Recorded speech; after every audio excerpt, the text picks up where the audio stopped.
Welcome to the Gritty Podcast. I am your host, Brian Call, and today's podcast, I'm going to talk about how you can go hunting more, basically. How can you make your life so that you can have more freedom to go hunt more? And other things. Just how can you make your life better? And my brother, he's behind the scenes here. Brady Broman, how are you? Well, thank you. So in our world today, there's a lot of keeping up with the Joneses kind of stuff where we spend money that we don't have to impress people that we don't like.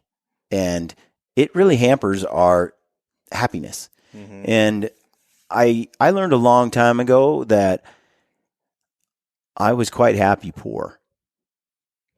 And that money really didn't make me super happy. And I started to connect those dots years ago. And don't get me wrong, money makes a lot of things easier, but only if you have discipline to accompany the wealth. That is hard, especially in a society where credit cards and loans and all these things come at you with ease to get. And then before you know it, you're buried in a mountain of debt and you're chained to your obligations.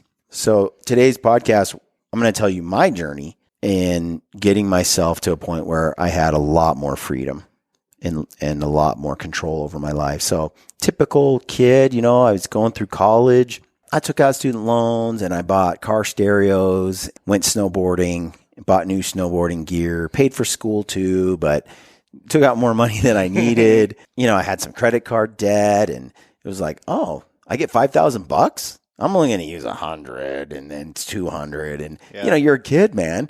I didn't grow up with a lot of wealth as it was. My parents, they had 8 kids and my dad was, as a truck driver, he didn't make tons of money.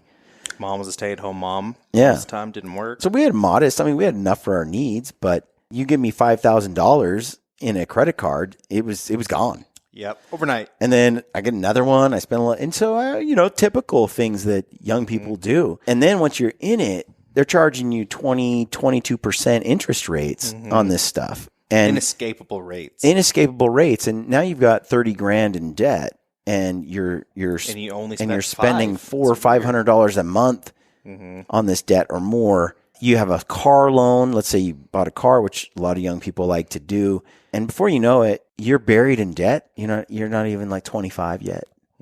I've been there. I think a lot of people are relating to this already. They're nodding their heads as they're listening. Yep. Check. And I'll tell you this, it has been so long since I have been in financial chaos that I don't even think about it today. The struggle that I had, I have to think really hard to remember the time when I really struggled with my finances. Looking back, though, I can remember being buried, not having, you're bringing like $2,400 a month home or $3,000 a month home from your job. I think I was making $2,700 a month or something at the time, and I paid like $1,000 of it in debt, just revolving debt. So I got $1,700 and then I got to pay for my rent, fuel and food. And before you know it, man, you're just month to month and there is nothing left. And every month is a struggle. And you're like, I can only spend $50 a week on groceries. There's no eating out. I remember getting to the point where I was poor as dirt and I was in debt up to my eyeballs. And it's a horrible place to be. And it caused a lot of stress and arguments with my wife. And we didn't have any savings. And you go to a job, you don't have walkaway power. Nope. It's like, man, I really want to walk away and go do something else, but I can't even afford to lose this job. I had an employer who wanted me to do some unethical things. I was like, I'm not doing them. Now, they had pushed half the company to do those things. And I'm like, not me, not doing it. And they're like, well, then we're going to fire you. I'm like, ooh, big deal. I've got a year's worth of money sitting aside. I don't need this job and I'll get another one, but I'm not doing that. Financial independence gives you security and power. It helps you make far better decisions about your career and where you're headed and what you want to do. Well, tragedies get a strike. It is. At some point, it's going. I lost a job one time over a technicality. Yeah. I had just moved to a new state. I had no extra money. I'd moved, had this job, going great for 3 months. No problems, no nothing. It was never written up. I was never late. And they just made this rule that I didn't accidentally check this one box, and they were making an example, basically, and I was the new guy that just got hired, easy to fire. Somebody didn't like you, bro. Probably. I have that effect on people. So now I'm in a state, got a place I got to pay for. I had no money saved up. It's a terrible place to be. It is a terrible place to be, and it happens to everyone at some point, This is what happened to me. Suzanne and I buckled down. We're like, we need to change our lives. And my buddy Anthony had given me the book, The Total Money Makeover. I was wondering where you found this. I was just going to ask you that. I mean, I had heard Dave Ramsey on the radio. I'm debt free, freedom. And people announce so for those that don't know, Dave Ramsey is a financial type of advisor, being a radio show, the Dave Ramsey show on the radio for years, helping people make good financial decisions, really helping people get out of debt, build savings, build wealth, build a secure future. And each day he interviews people, or he had them on the radio to talk about their story and then how they did it. And it's the same kind of show over and over again, but it was extremely motivational to listen to people talk about how they did it, how they did their debt snowball, these terms that he uses to get out of debt and then to build wealth. So I'm just going to kind of go over real quick what his baby steps are. He calls them baby steps. Okay. And they go like this. First, save $1,000 for your starter emergency fund. And it says, in this first step, your goal is to save $1,000 as fast as you can. Your emergency fund will cover those unexpected life events you can't plan for. And there are plenty of them. You don't want to dig a deeper hole while you're trying to work your way out of debt. Corona. So what happens is you're month to month. You don't even have $100 left. Yep.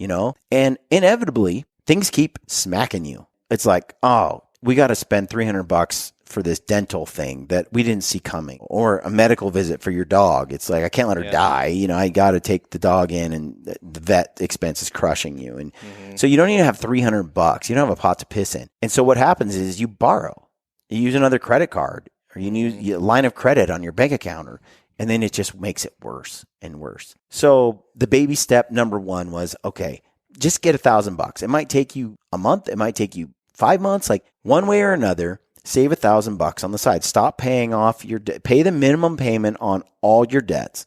Budget your income sum and try to save up $1,000. So Suzanne and I did that. I remember we sold a few things. We just built up this $1,000 buffer over a couple of months. Okay.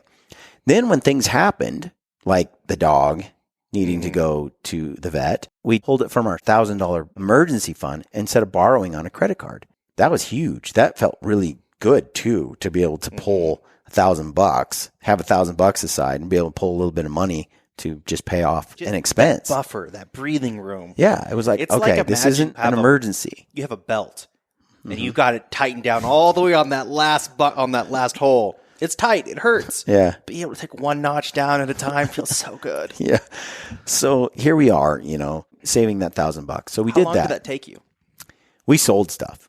Okay. And I'll get to that in a minute. Okay. So the next part of the plan was pay off all debt except the house using the debt snowball. Okay. And the debt snowball, it says, next time it's time to pay off the cars, the credit cards, and your student loans. Start by listing all of your debts except for your mortgage. So take all your debts you have, put them in order by balance from smallest to largest. This is called the debt snowball method, and you'll use it to knock out your debts one by one.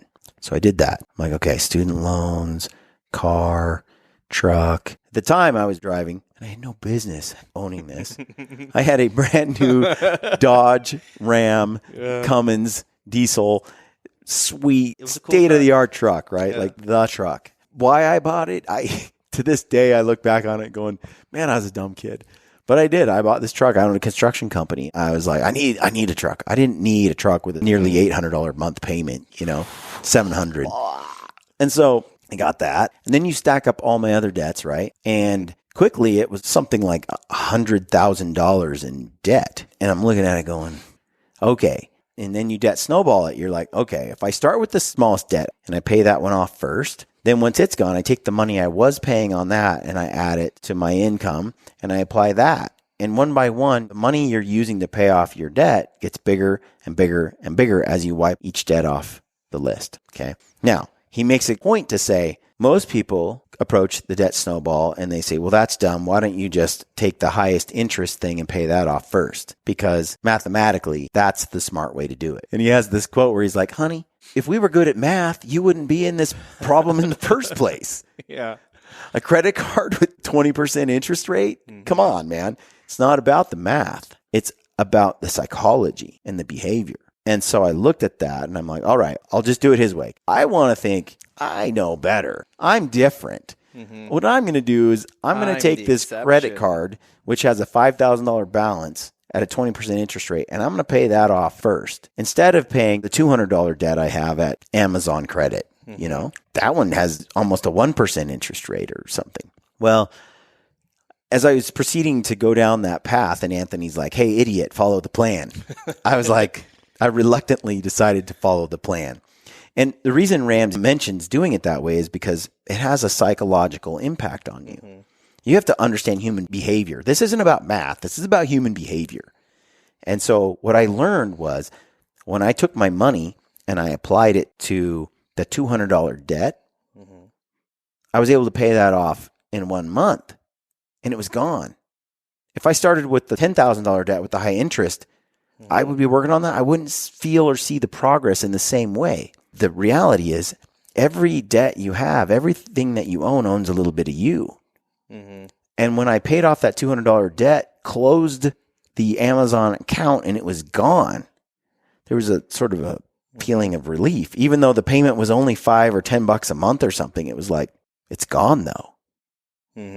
If people could see that they're losing a pound a day, everyone would be a lot skinnier. Exactly. It's the same thing with weight and health.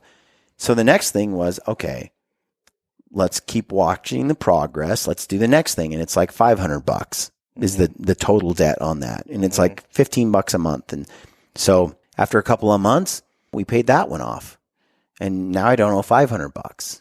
And then we started to do this. And before you know it, we started paying off some things and getting a little extra income, which we then use for the next payoff. And I could see this snowball thing working. I also could do the math. And it was like, at this rate, it's going to be 7 years before I get out of debt. And I'm listening to people tell their stories, and they're getting out of debt in basically 6 months or a year.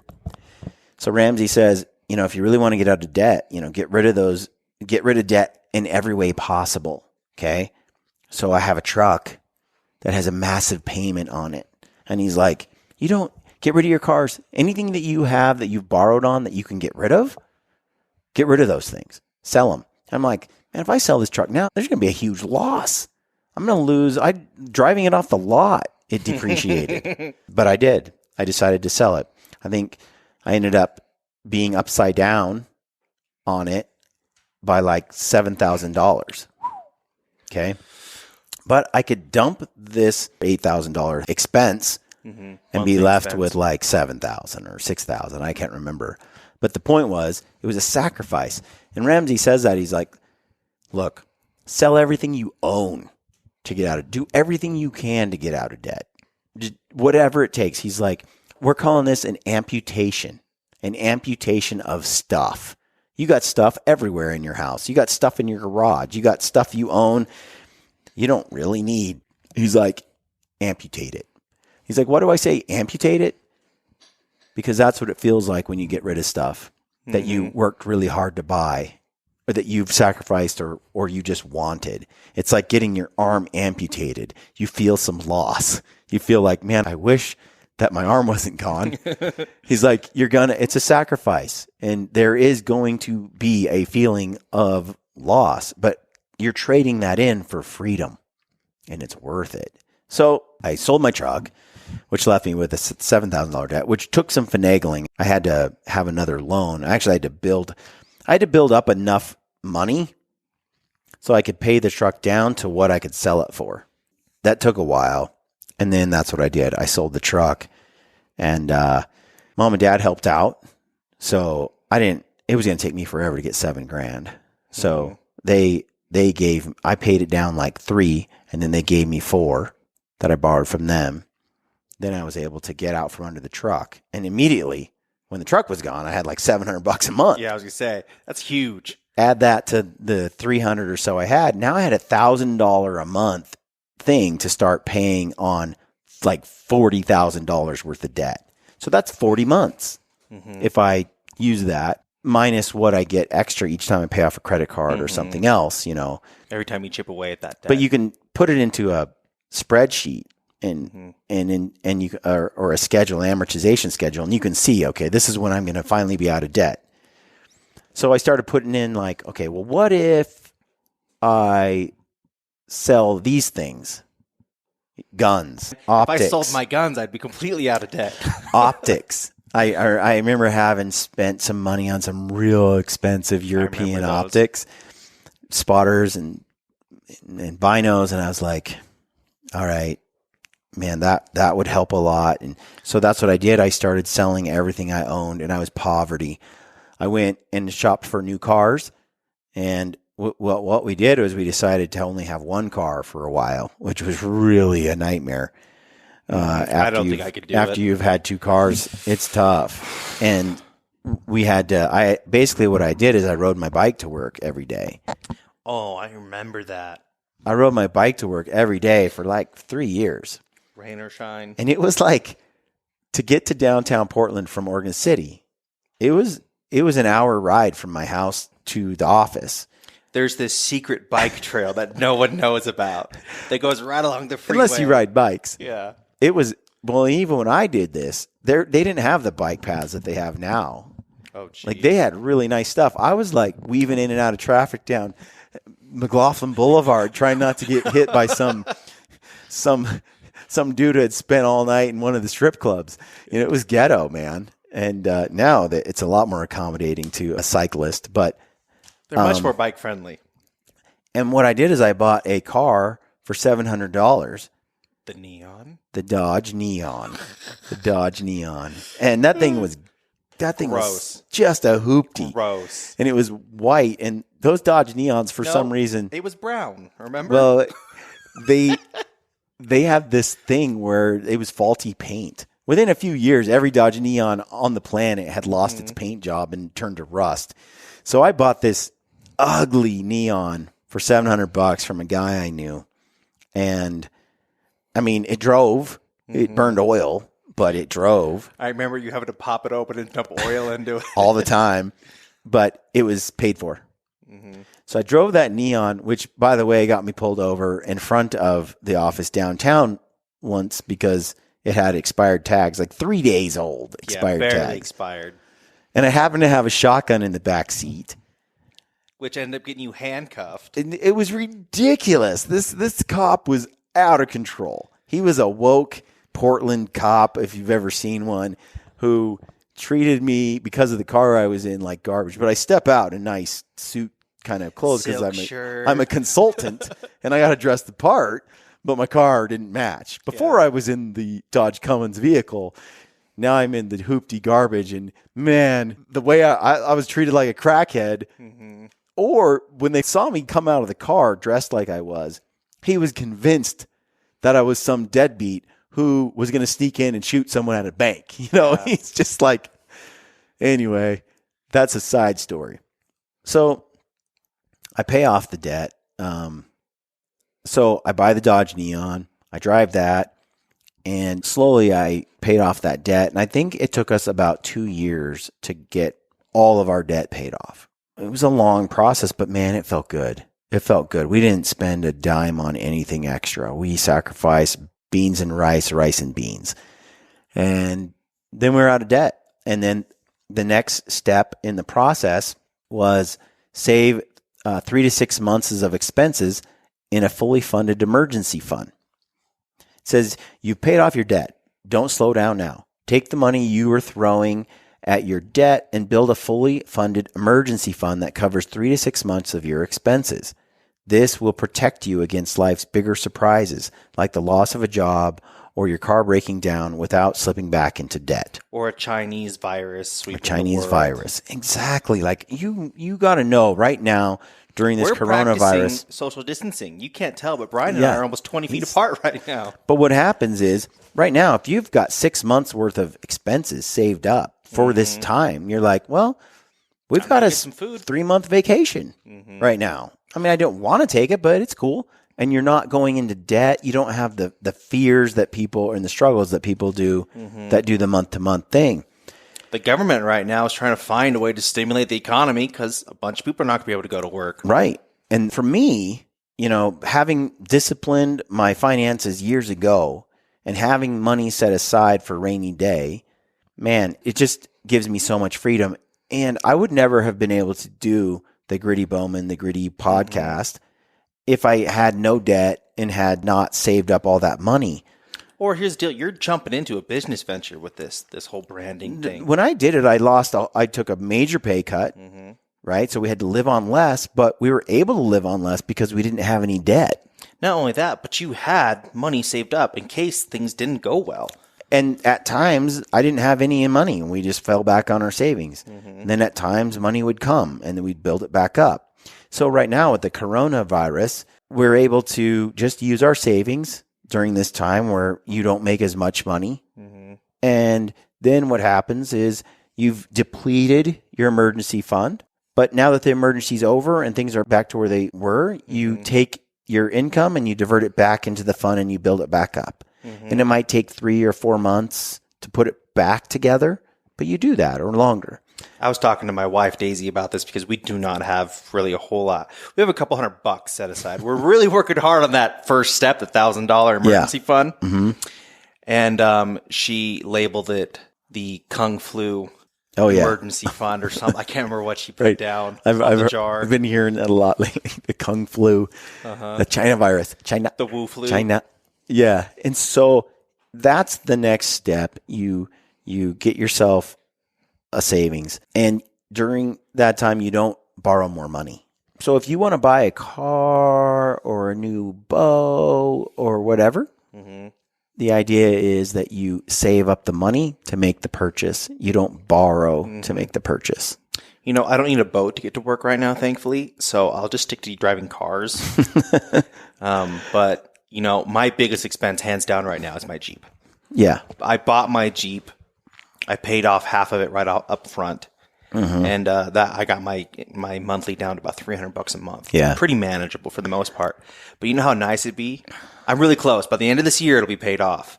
Do you know how nice it'll be to have that $300 extra every month to do whatever I want with? Oh, yeah. It feels good, man. I'm looking forward to it. It feels good. It's amazing. I dream about it. It's amazing how fast you can build wealth when you don't have debt. And it's amazing how peaceful you feel when you have a savings account that has 3 to 6 months worth of income in it. And that 3 to 6 months, it's up to you. Like, what gives you comfort? Is 3 months enough to make you feel comfortable? Or do you need 6 months?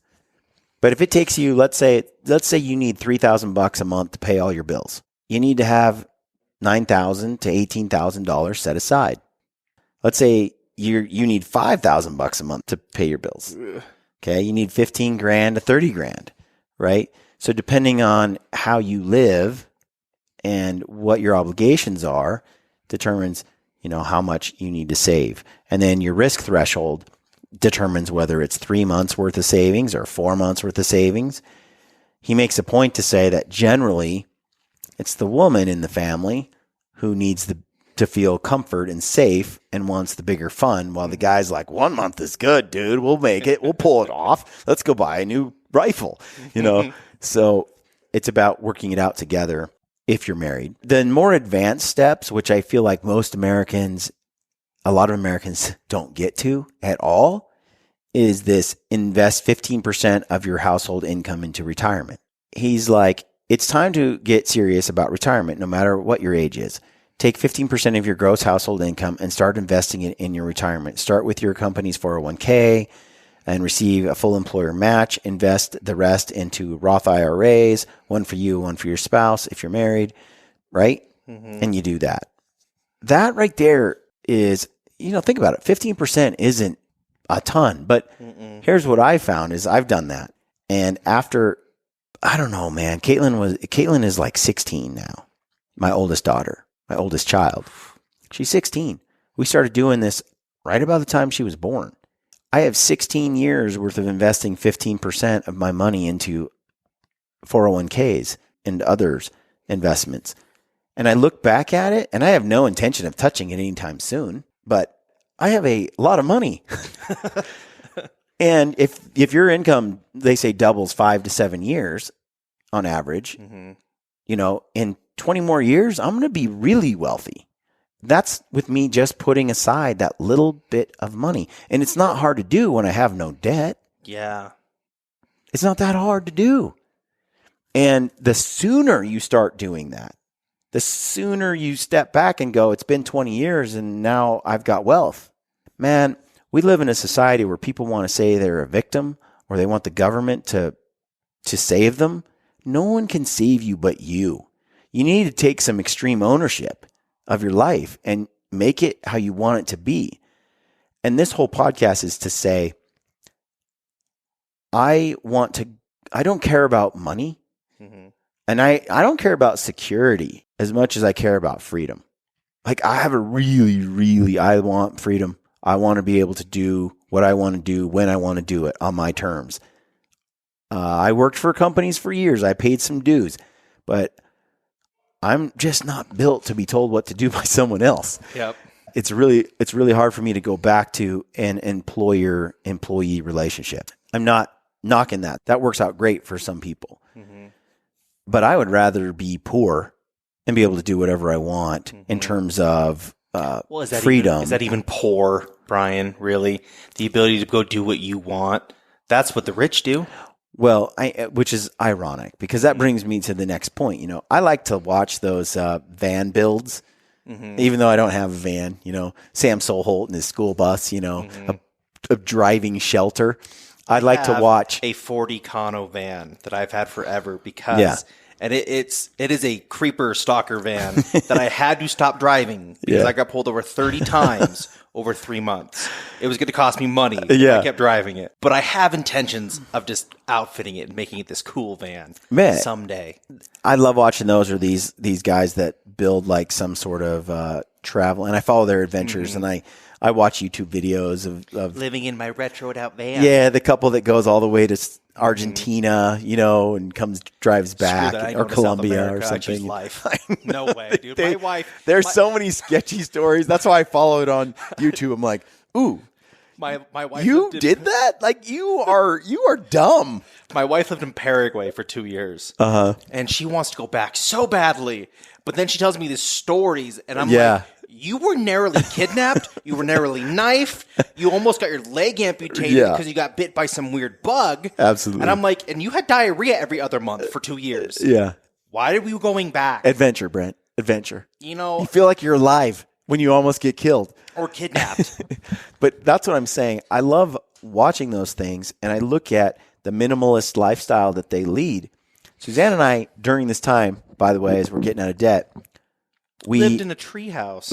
We lived in a treehouse. We built a treehouse and we moved into that. We had no house payment. Brian built this box hidden in the trees away from the government, and then piggybacked off my parents' power grid. That's right, and it was really awesome. It was sick. It was so cool.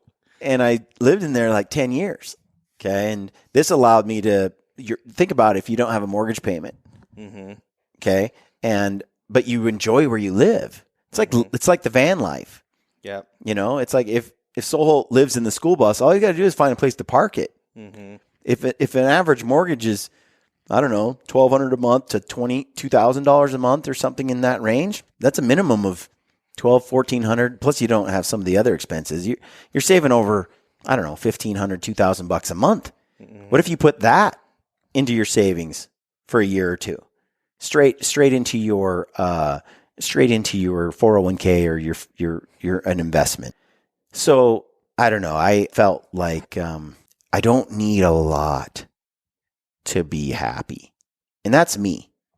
I think most people are happier with less. I'm very content with little. I feel like that's a blessing.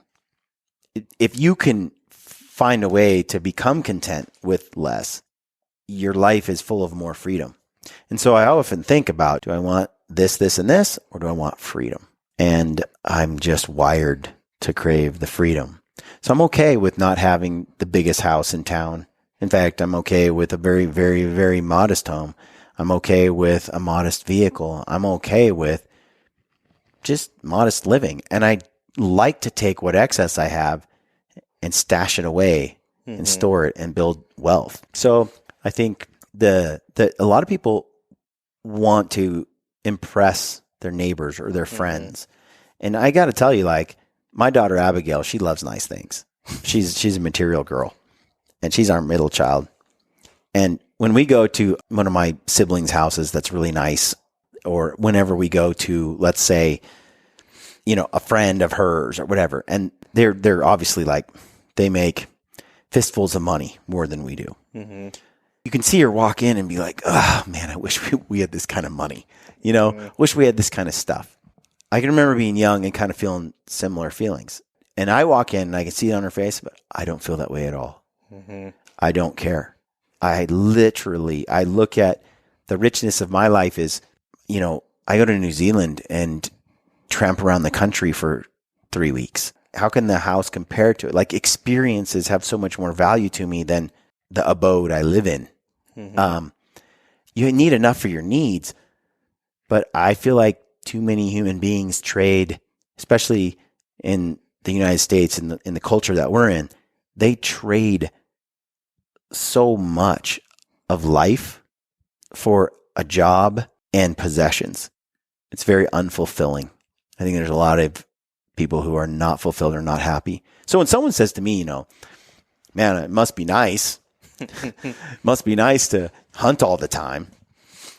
It's like, I made this a reality by the way I chose to live. And it's in the means and the abilities of other people as well to do what they want to do, to save up that kind of money and get out of debt and do these things that enable you to have the life that you want to have. If you are in debt and you are struggling, check out Dave Ramsey to Total Money Makeover. And I recommend you either attend or do the digital or the online Financial Peace University. It's a more comprehensive deal, and it's offered at various religious institutions, or I think you can just do it online. You can set up an own group, and we did that, by the way. Mostly we're out of debt. We had a lot of friends that were really in dire straits. And so we decided to host a Financial Peace University course at our house. So Suzanne and I, we would sit down with a group of friends. I think we had 5 couples or something, and we'd meet a couple nights a week or one night a week, and we would watch. It was like an AA support group. Yeah, it was. And we would watch the DVDs, and it was funny lecture, talking about getting out of debt. And they motivated you, right? We'd watch that, and then we'd fill out the workbook, and we'd strategize. And it came with a little booklet that you then followed the plan with. And everybody was at sort of various stages. And then we'd come back, and it was really good because we're all good friends. But when we'd show up, inevitably there was someone there who had a spouse that was a spender. Yeah. That had a spender and couldn't stop themselves. But once they showed up at this, it was like the cool thing to do was to become the most poverty person in the group so you could get out of debt the fastest. Therefore, the Dodge Neon really was winning. It really was winning. It was a badge of honor to drive that hoopty. And we had friends that were like, I can't do that. I can't do that. Like, I really love my brand new Jeep. That is a sacrifice I cannot make. And you could see the people who were willing to do what it took and the people who weren't, and where they end up. There is no substitute for delayed gratification. The people who can delay gratification the longest in life are generally the happiest and the most successful. It goes back to that whole study they did with the marshmallows and the kids. Yeah, I was going to say. You'd have a bunch of toddlers in there, and you're like, you put a marshmallow in front of them, and you say, okay, you can eat that marshmallow now, and you get your marshmallow. Or if you can wait 15 minutes, we'll give you 3 more marshmallows, or whatever it was. You get 10 more. So it's like, have it now or wait 15 minutes and you can get a whole bunch. And it was surprising. The kids who were like, I'll wait. And the kids are like, hell no, I want it now. That marshmallow is there now. I mean, how do I know you're going to keep your word? Forget that. I ain't waiting, and they jump on it. And the kids who are able to delay gratification are able to have much greater success in life than those who are not. And you might be the kid who eats the marshmallow. That was your tendency. But you can develop discipline over time just by making your bed, cleaning your room, like Jordan Peterson says. So anyway, the one last thing on here that I think is really cool, there's other steps, baby steps that Ramsey talks about. Save for your college fund, pay off your home early, which those are steps in there. But the last one is build wealth and give. He says, you know what people with no debt can do? Anything they want. The last step is the most fun. You can live and give like no one else. He often says, live like no one else, so later you can live like no one else, right? I think that's the quote. It's something to that effect. But live like no one else so you can give like no one else is another one. And that's the truth, Driving a Dodge Neon and living in a treehouse and eating beans and rice was not popular among our friends. But now we get to live a different way because of it. So he says, the last step is the most fun. You can give like no one else. Keep building wealth and become insanely generous. Leave an inheritance for your kids and their kids. Now that's what we call leaving a legacy, right? So I think, the giving part, you can't give if you don't have anything to give. And so taking control of your life, being responsible with your finances, building wealth, saving, all those things, they make it so you can give. And it does give life more meaning and purpose. To be in that position to help other people it's amazing. So that's it, folks. Check out Dave Ramsey, The Total Money Makeover. Get the audiobook. Go to a Financial Peace University or get the online courses and do Financial Peace University. It can change your life. It will change your life. There's also a podcast. There's a radio show. Yeah. I mean, you can get tips and tricks 24/7. You can download the Dave Ramsey app for your phone, and you can watch the radio show every day. Anyway, that's it. That's it for today. I hope you enjoyed the podcast. Do us a favor. Support us by going out there and subscribing to the newsletter. Support us by using the code GRITTY at Mountain Ops to save if you got some orders and products you want to get at Mountain Ops. And we mention this all the time. Get some trekking poles with sissy sticks. Save 15% off using the code GRITTY there. Heather's Choice. Get yourself some delicious packaroons like the one I ate today, orange vanilla. I know I am dying for this podcast to be over so I can finish this packaroon I started. 15% off at Heather's Choice. And also game bags. Go to Graxaw. Killer game bags. You'll save there using the code GRITTY. And Seek Outside. You save 5% there for shelters, titanium stoves and such. And finally, you can save at Valkyrie Archery. Get yourself some sweet broadheads. Check out the Valkyrie Archery delivery system. Get yourself some Black Eagle arrows.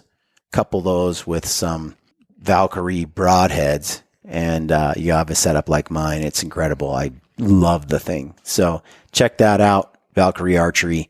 It's going to save you money. Use the code GRITTY. That's it. Thanks for tuning in. Stay gritty.